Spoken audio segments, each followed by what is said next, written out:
This is VOA News. I'm Steve Miller. Generals from North and South Korea held second meetings since their leaders met for a landmark summit in April and pledged to reduce the danger of another war on the peninsula. VOA's Pernell Murdoch reports their meeting comes as satellite imagery detects new ballistic missile activity.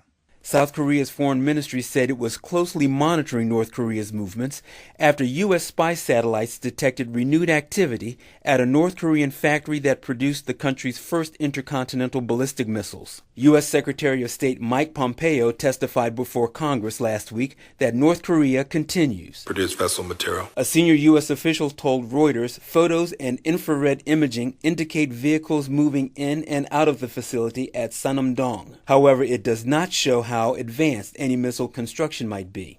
Pernell Murdoch, VOA News. Tuesday, multiple blasts hit an area of the eastern Afghan city of Jalalabad. VOA's Jeff Custer has more. Officials say the Tuesday blast was followed by gunfire as an unknown number of gunmen attacked an area of shops and government offices. An eyewitness told Reuters he was in the refugee department when the gunman attacked. He said another assailant blew himself up at the facility's gates and that he saw two injured people come out from the building as fighting continued. The blast came amid a series of complex attacks that have hit Jalalabad in recent weeks, killing and wounding dozens of people.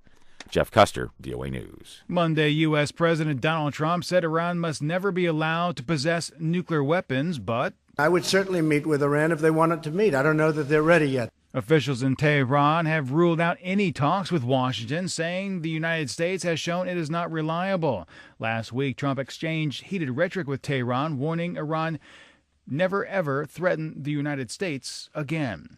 This is VOA News.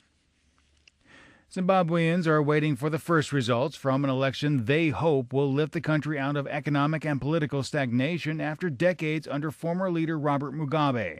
Justice Priscilla Chigumba, chairperson of the Zimbabwe Electoral Commission, provided an update on the vote counting. From the statistics received so far, which we are in the process of verifying, voter turnout ranges from 60 to 78% in some areas.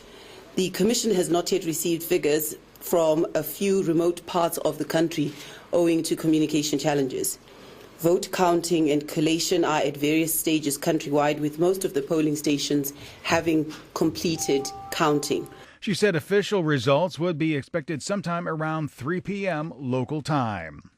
AP correspondent Shirley Smith reports a former campaign manager for U.S. President Donald Trump is set to go on trial today.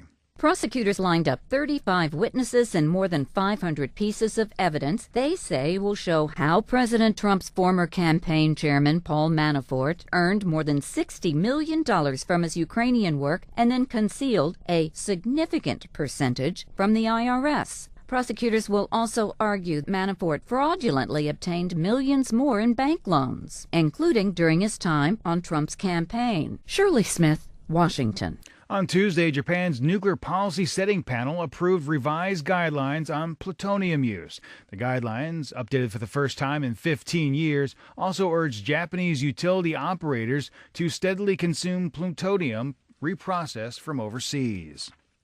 Malaysia's civil aviation chief says he has resigned after an investigative report highlighted shortcomings in the Air Traffic Control Center during Malaysia Airlines Flight 370's disappearance 4 years ago.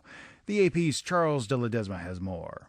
Asaruddin Abdul Rahman says the report, prepared by a 19-member international team, didn't blame the Civil Aviation Department for the plane's loss, but found that the Kuala Lumpur Air Traffic Control Centre failed to comply with operating procedures. The report's conclusion raises the possibility that the jet may have been hijacked, even though there was no conclusive evidence of why the plane went off course and flew for over 7 hours after severing communications. However, it adds that the cause of the disappearance on March 8, 2014 cannot be determined until the wreckage and the plane's black boxes are found. I'm Charles de Ledesma. Twin wildfires continue to burn in Northern California. On Tuesday, the blazes were tearing through vineyards and